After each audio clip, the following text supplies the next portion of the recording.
juicy part after juicy part. It was like eating a juicy fruit. They not only accept the good parts of each other, but they accept and embrace the bad parts of each other. A massive, massive thank you to everyone who participated in Romantasyathon, the summer reading challenge for 2024. Hello friends, welcome or welcome back. This is our weekend reading vlog for the 48-hour readathon, final 48-hour readathon for Romantasyathon for the summer reading challenge. This weekend I'm trying to focus on books that I have put off reading for a while that I think I'm really going to like. I don't know why I'm like this. A couple of those books that I'm hoping to get to, I have Furyborn. I have already started this book. I am 30% of the way in, and we'll talk about this a little bit more as we go. A couple of the other books, I really need to start the Book of Azrael. However, I'm really nervous for it. That is our Who Did This To You book club pick for July. So many people love it. I think I'm psyching myself out because the little bit of feedback that I've seen from some of like the general chit chats have been the beginning is a little bit difficult. It's a very expansive world, and so I think that there's a lot of world building in the beginning, and that's making me scared. I need to basically forget that I heard that and just go in with a blank slate, so we'll see how that one goes. And then the other one that I've been dying to get to is Beyond the Aching Door. That one's on Kindle Unlimited. I've been meaning to get to it for a really, really long time. I think my hesitancy with that one is just the length of it, because we're kind of doing some chunky books this weekend. Some other tentatives that if I just want to have a fun time, like I've actually been putting off reading these books because I'm like, no, I have to prioritize these other books. First one being City of Mirth and Malice. That is the second book and final book to House of Bane and Blood, which I read, gave 5 stars, absolutely freaking loved it. And I really want to read the second book, but I've been like putting it off because I'm like, no, you have to read Furyborn and finish this. You have to read the books you've been saying that you're gonna read. I want to read it so bad. So that one is like a tentative for this vlog. And the other book is Wrath of the Damned by Ella Fields, and that is the second book to Nectar of the Wicked that I also absolutely devoured. Like, loved that book so much, and I really want to finish that duology too. So those are kind of the options that I'm pulling from for this weekend. I have the audiobook for Furyborn, which is why I started here. I don't know what's going on with my brain lately, but the first 100 pages, we'll say, of this were really so for me. It was a little bit difficult. I wasn't super gravitating to pick this book back up when I put it down because the story is a dual timeline and it felt a little bit disjointed, but that could just be a me problem because I'll be so honest, my brain has been revolting against reading lately. Every time I pick up a book, my brain is like, scroll on TikTok. So we're trying to break out of that habit. Like I said, I'm 30% into this one. I want to read a little bit more before I give like my true first update with thoughts and feelings because I'm starting to get into a better place with it.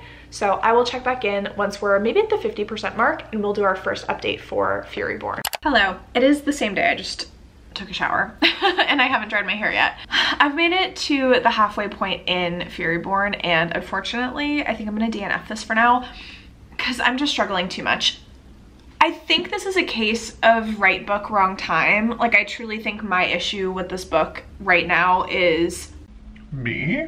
So I will probably try it again. Give a little bit of a synopsis of this. I feel like I didn't fully understand the premise of this book by the summary on the back. It's basically, like I mentioned, a dual timeline and a dual POV. We're following two characters that are 1,000 years apart. One of them is taking place in the past. We're following Riel, who has control over all 7 elements of magic, like fire, water, air, metal, sunlight, and 2 others. We're following Riel, and then we're following this other main character, Eliana.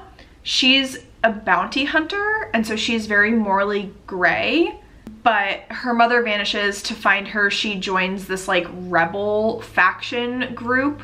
I'll be so honest, Eliana's storyline is why I'm DNFing this book, because I don't care about her and I really have no idea what's going on with her and why we're even following her. The society has this prophecy that 2 queens are going to come to light. One of them is the Sun Queen and one of them is the Blood Queen. The Blood Queen is going to be like the end of days.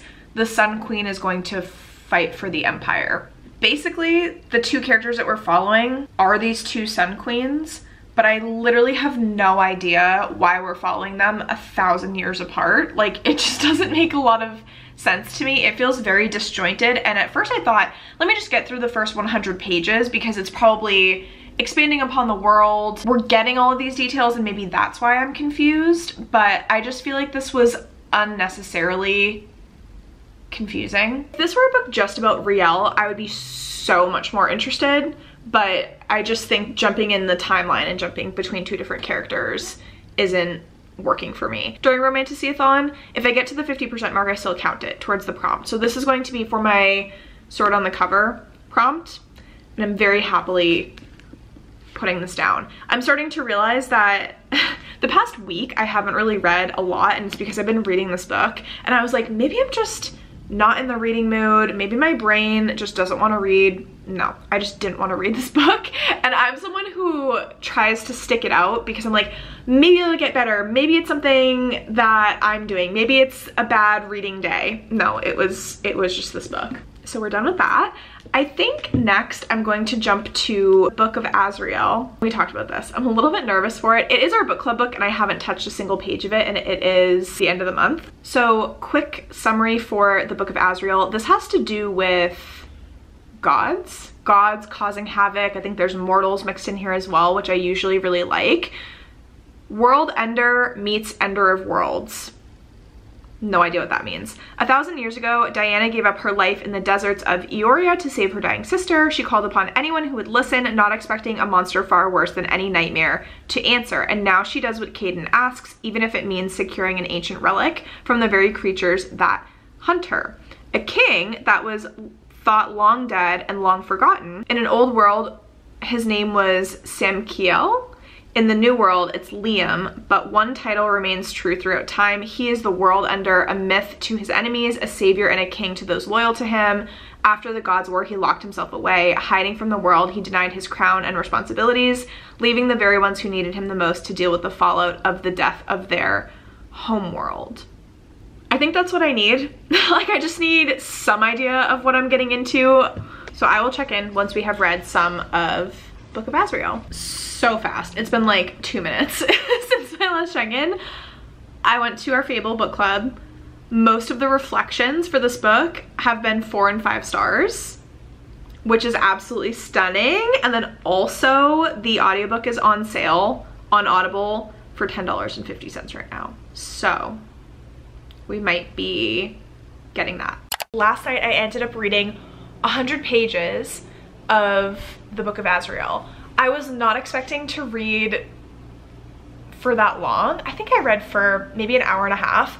I thought I was gonna read like 3 chapters just to dip my toe in, see what the book was about. I did not want to put it down. I didn't want to go to sleep last night. Like, the way that I just fell into that book, and I was really nervous because some people had said it's like a little bit more of a dense, not dense book, but it does have some pretty expansive world building. I thought it was so easy to follow. My advice, because I know some people in our book club chat were saying it was confusing, a lot of the chapters were confusing, you kind of just have to go in and be along for the ride. You can't like think too hard and want like all of the details up front. I actually really enjoyed that this book isn't just dumping a ton of information on you right from the very beginning. It starts with action. We start by getting introduced to our characters. It is maybe a little bit of a slower start, but as a character-driven reader, I loved the little experiences we were having with a couple different of the main players. And it's dual POV. So we have our main character, Diana, female main character, who really sacrificed everything to save her sister's life. Her sister was dying in the desert. She sacrificed her freedom and also kind of her life to save her sister. Her sister is now living a wonderful life. Her sister is doing everything that she wanted to do and she's very happy, but Diana's kind of willingly suffering. Like, she is suffering working under Caden, who is clearly one of the big bads in the tale. She is in a romantic relationship, sort of, with Caden, but it's not out of love, it's out of necessity, and it's out of survival. We don't like Katie Pants. We don't like Caden. He is definitely evil. Not even morally gray, he's just evil. The chapter that I got up to, because we spend the majority of the time with Diana in the intro, but we do have a second character whose name is Sam Kiel. He is a hero. He's very self-loathing. When we meet him, he's extremely depressed, he's self-isolating, he's very unhappy with his life, but something happens to snap him out of it and pull him out of his self-isolation because he realizes that the like world needs him once again. I'm having the best time. It's definitely more dark and brutal, extremely violent. It's pretty ruthless. Amber Nicole, I think that's the author's name. Amber Nicole is very, very ruthless, but her writing style is so easy to just fall into and understand, which obsessed with. So I just played 5 hours of Tears of the Kingdom on stream. 5 o'clock now. I'm making some chicken nuggets. They're in the oven, and we're gonna get back to reading Book of Azrael. And I want to find out who Azrael is.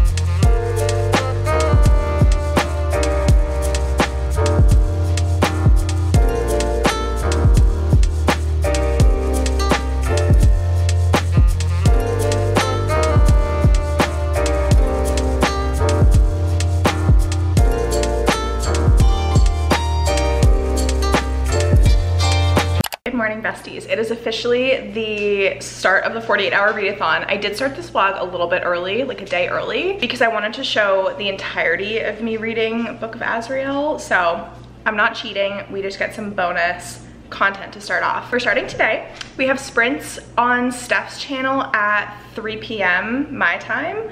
I've just made myself breakfast. It's 11 a.m. so it's kind of a brunch. This coffee that I just made is so delicious. It is the Starbucks cold brew, and then oat milk with brown sugar, like a tablespoon of brown sugar, and toasted marshmallow syrup. It's so good. I know it looks really dark, but it's actually like really, really sweet. It's so delicious. So this is bomb. I'm about to eat my breakfast, power up this brain so we can do all of the reading today. It's Friday, and I usually stream on Fridays. Didn't stream today because I have zero self-control when it comes to my Switch lately, and I don't want to be gaming today. This weekend is for reading. I'm trying to be a good nugget. I'm gonna watch some Claire Siobhan play Skyrim, which is like 2 years old, but that's what I've been into watching lately. I think for me, I'm going to officially start my 48-hour readathon at like noon today, and then we'll go to noon on Sunday.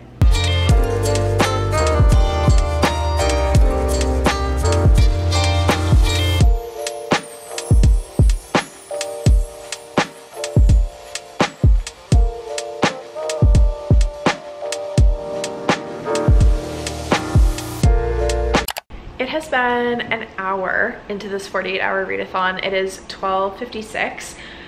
I'm just feeling like I need to get up and move my body a little bit because today and this weekend is going to be a lot of reading. So I'm not usually one for reading on the treadmill. Maybe an audiobook, yes, but a physical book or like my Kindle, no. However, it's been a really long time since I've tried it.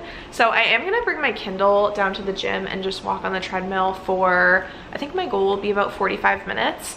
And then that will give me enough time to come back, have a shower, and then we'll go on sprints with Steph and Cassidy. So I think that's the plan. If I end up trying to read this and I can't like hold my place on the page because I'm walking, the audiobook for Book of Azrael was on sale, so I might get it because I actually don't have any audiobooks for this weekend. So that would work out. So let's go walk on the treadmill.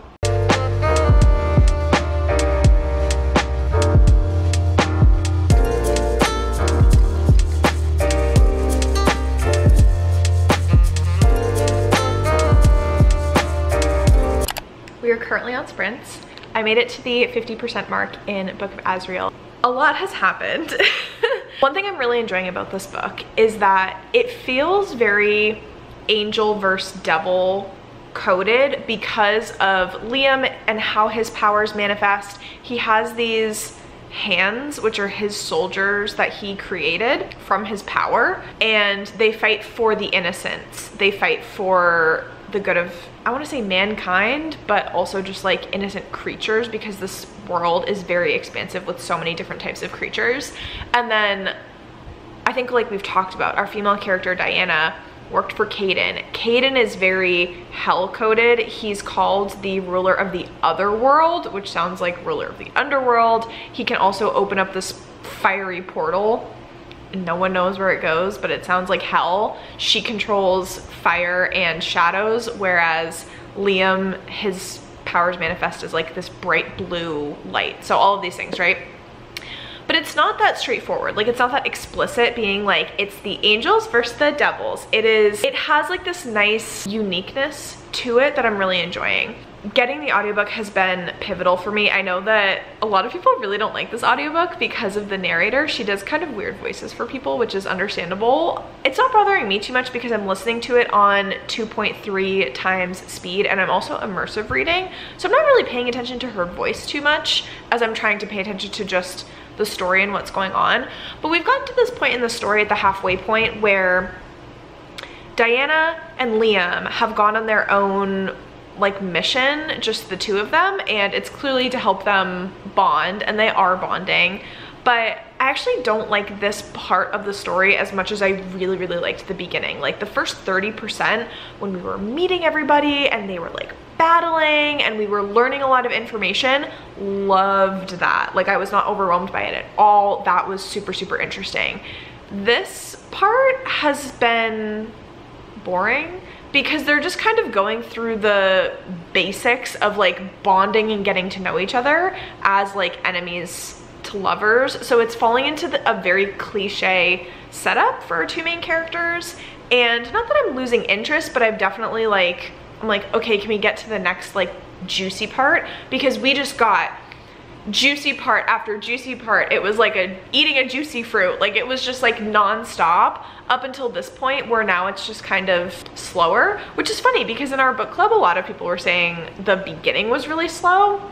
I did not feel that way at all. I feel like the middle is where it's starting to get slow. So fingers crossed it starts to pick up a little bit more. The other thing that's been messing with my brain is this book isn't long. Like, it's not a long book. It's like 500 pages. Some people's copies of this book are 467 pages, but the formatting makes this book shorter than what it actually should be. Like, this book should be a 700-page book.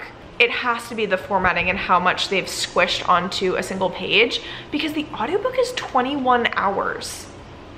In what world is a 500-page book, 525 pages, 21 hours? So it's taking me longer to get through than what I thought. I wanted to try to finish this book today and get at least like 30 to 50% into my next book, and I don't think that's realistic because it is currently 5 o'clock, and listening to this book on 2.3 times speed, I still have 4 hours and 36 minutes.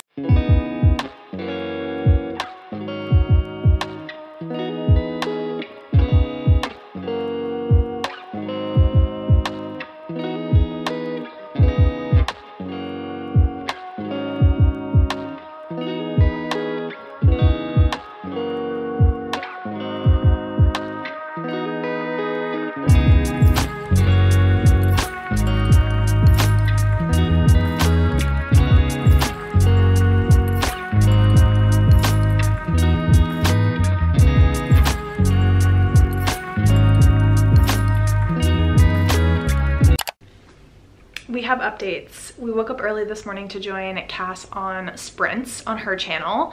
I have finished Book of Azrael, and unfortunately, since my last check-in, my thoughts didn't really change too much. So I loved the beginning of the book, but what wasn't working for me were the characters, and I love a character-driven story. If I love the characters, anything can happen in the book, anything can happen with the plot, I'm still gonna have a great time. I didn't love the characters and I didn't love their relationship, but I did love the plot. So Book of Azrael was interesting because we would have these moments of a lot of action, a lot of plot happening, and then we would have a really big lull where it was all character bonding and stuff like that, and then the big next action point with the plot, and then another lull. I didn't like the lulls because I didn't love the characters.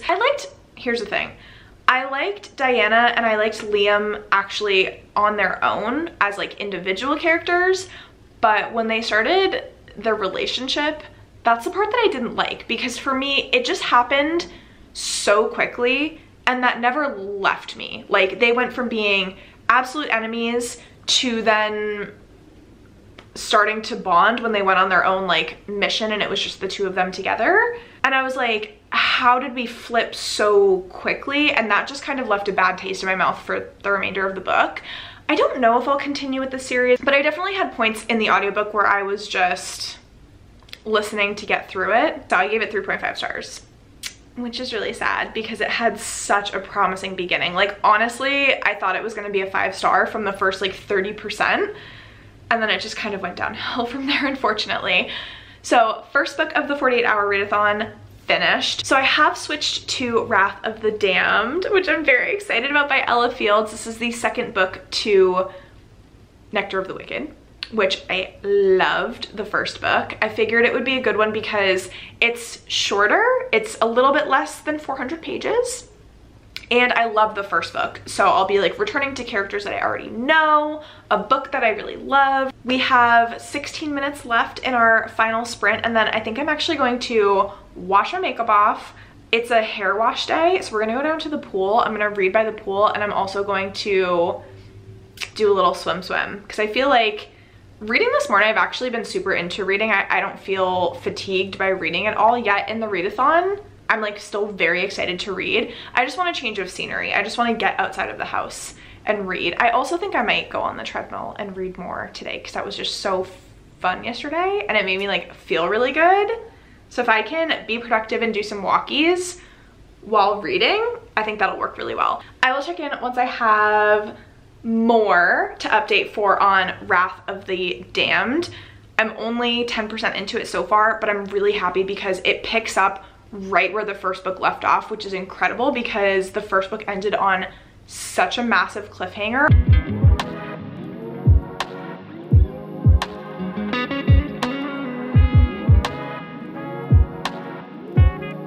Hi besties, we're not going to talk about how I haven't made my bed yet. We are going to talk about how we are 50% into Wrath of the Damned. I only have a little over 3 hours left in the book. So we are going to finish her today. Wrath of the Damned, I'm not as sucked in and like devouring every page as I was with Nectar of the Wicked.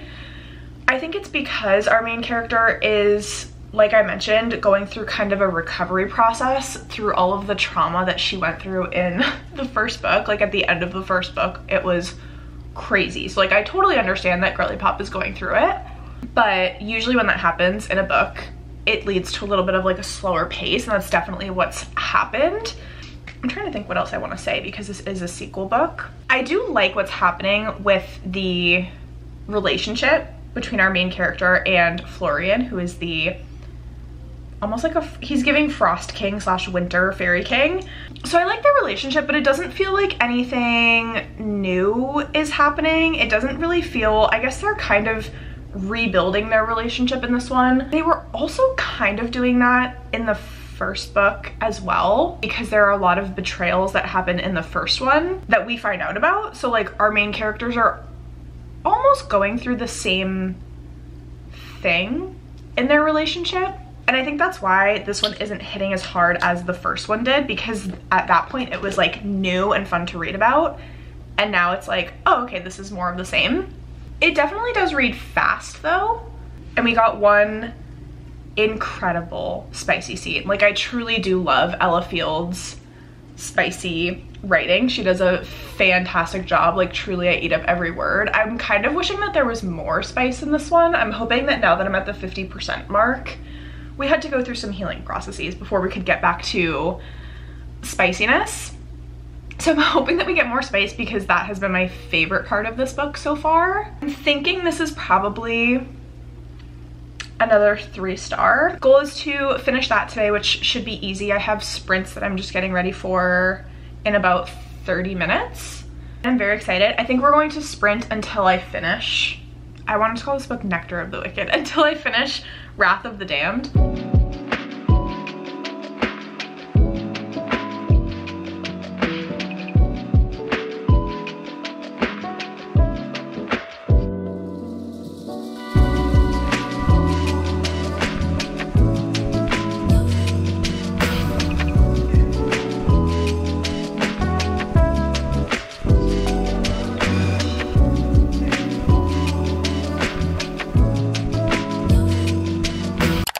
I'm at the 75% mark, so I wanted to do a check-in because things are definitely getting much, much better than my last check-in.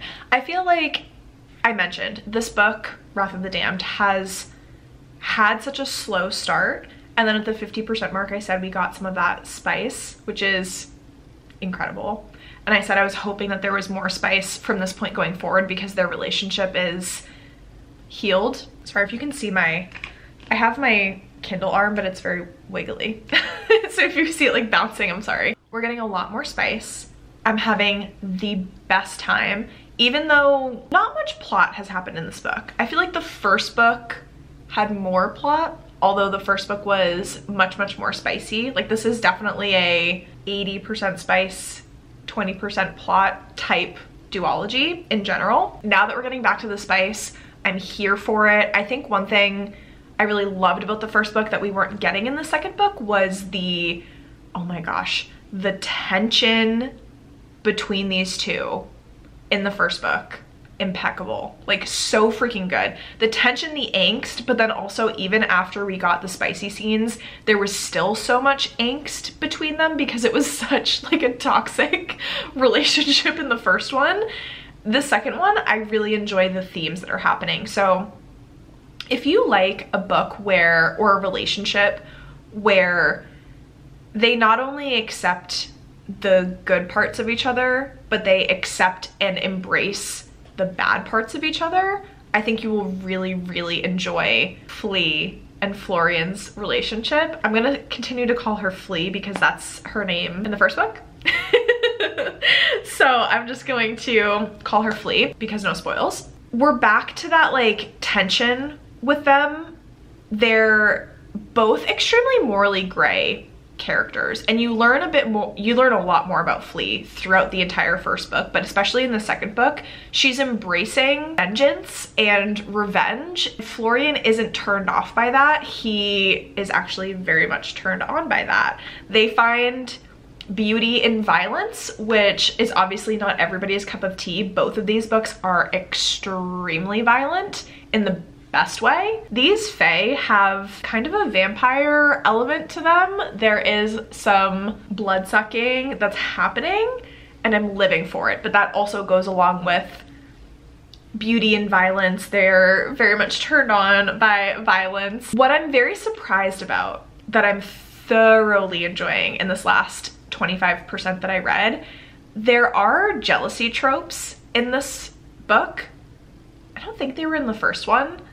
And normally I don't love a jealousy trope because it's usually one character that is intentionally doing like gross things to like make the other person jealous. That's not happening in this one. In this one, there's things that have happened in both of their pasts that are like slightly re-emerging. Neither of our love interests is doing anything like gross or yucky, but it's just like triggering the other person to be like, oh my gosh, like I'm so jealous of this and whatever, and then they address it very quickly. It doesn't turn into like a jealousy miscommunication whole thing. It's like they're jealous, but then that jealousy sparks like spicy scenes.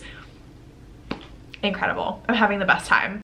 Hi besties, it's a little bit later. I did finish Wrath of the Damned on sprints with Cassidy and Steph. I ended up giving it 4 stars. Y'all, this ending had me aghast. Like I was gasping at these plot twists. So much happens from 75% to the end of the book.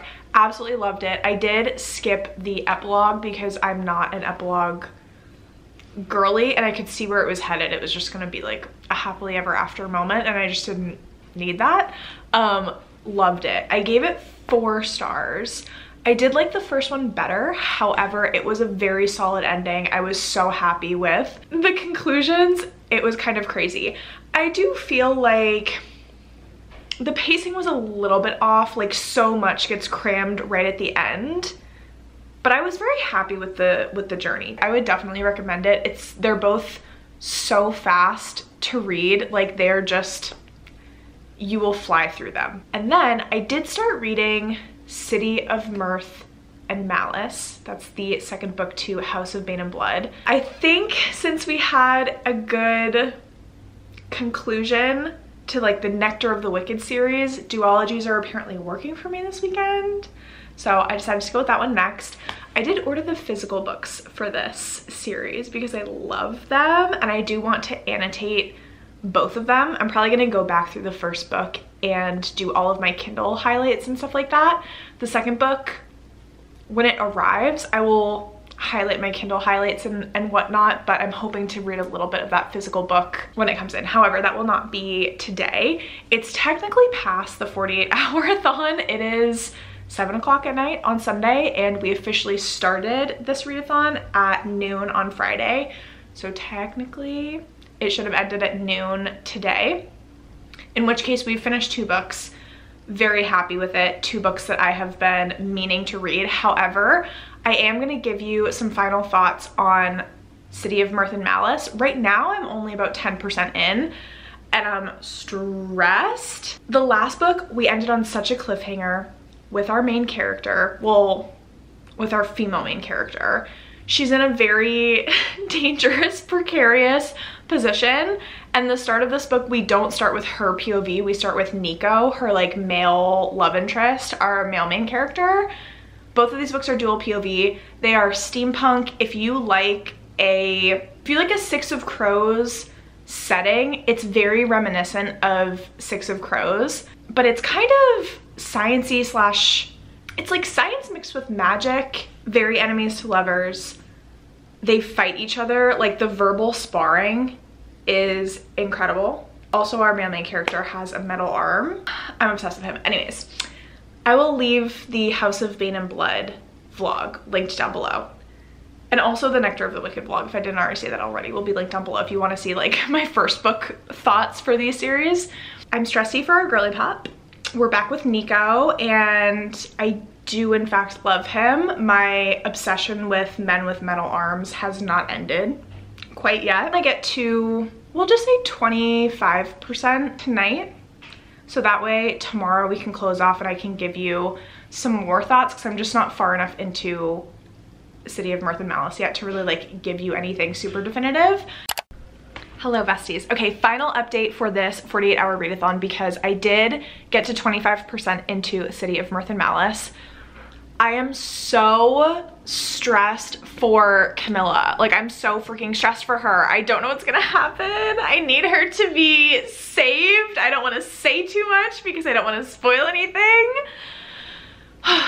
But there's so many emotions. I feel like it's one that I'll be able to absolutely fly through. The only thing that threw me a little bit off guard with the beginning of this book was that this one turns out so much more political, especially in the first chapter. We're in this very serious meeting with, it's giving like the Senate. If I knew how the Senate worked, maybe I could be more definitive about that, but like it's giving, we're meeting in front of a panel of leaders of the city and we have Nico who's like pitching an idea and I was like, why are we in politics right now? This is a lot for my little goldfish brain. However, I'm very excited for our love interest to get back together. There's a lot of magical exploration in this one because of some big plot twists that we got at the end of the last book, so I'm very excited to see where this is going. I feel like it's just going to continue to pick up the pace as we continue through this finale book for this series. Finale I will put in quotations because apparently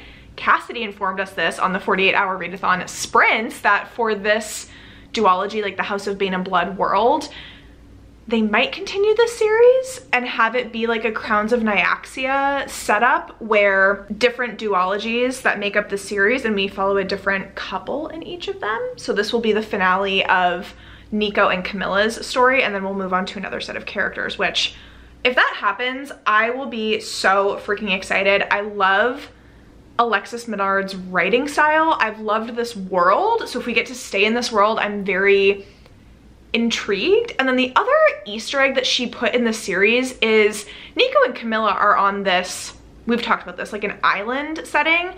There's this crazy fog that surrounds the island where they really can't leave. However, there is a mainland that's discussed. In my mind, I picture it, we've talked about this, like a Ketterdam, but also I picture it like a Sicily off the mainland coast of Italy for whatever reason.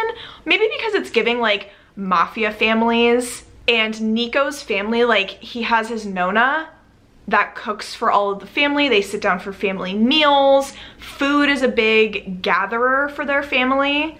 And so I don't know why, but in my head, even though it's very steampunk, I kind of picture it in an Italian setting. Also, his name is Nico, like Nikolai, which I don't know, maybe I'm just like completely making that up. Okay, I felt delulu when I was talking about Nikolai's name being Italian and whatever, so I had to look up his name.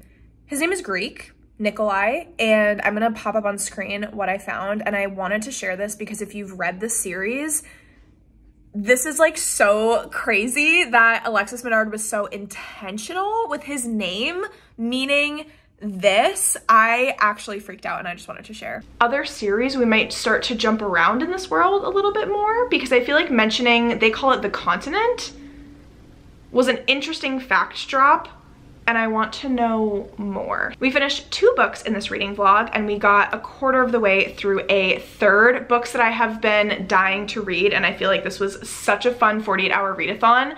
I'm in a pretty good spot to finish Romantasyathon. I only have 2 prompts left after I finish City of Mirth and Malice, which I'm planning to do today, but I wanted to end this vlog here. The only last thing that I wanted to say before we close out this vlog is a massive, massive thank you to everyone who participated in Romantasyathon, the summer reading challenge for 2024. I had so much fun with y'all.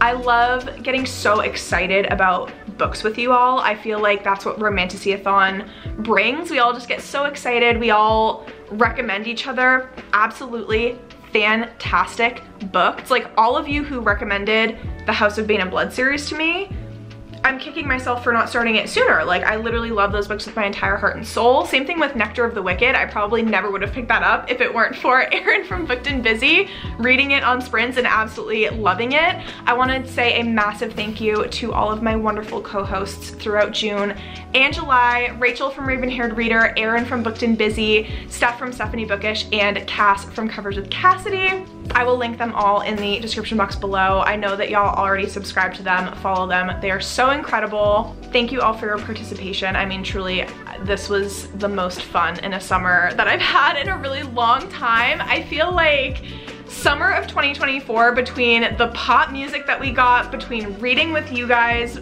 streaming on Twitch, like so many fun, amazing things happened in this last 2 months that were like life-changingly amazing. So again, thank you from the bottom of my heart. I will catch you in the comments. I will see you in my next one, and I hope you have the most wonderful day of your whole entire life. Toodles.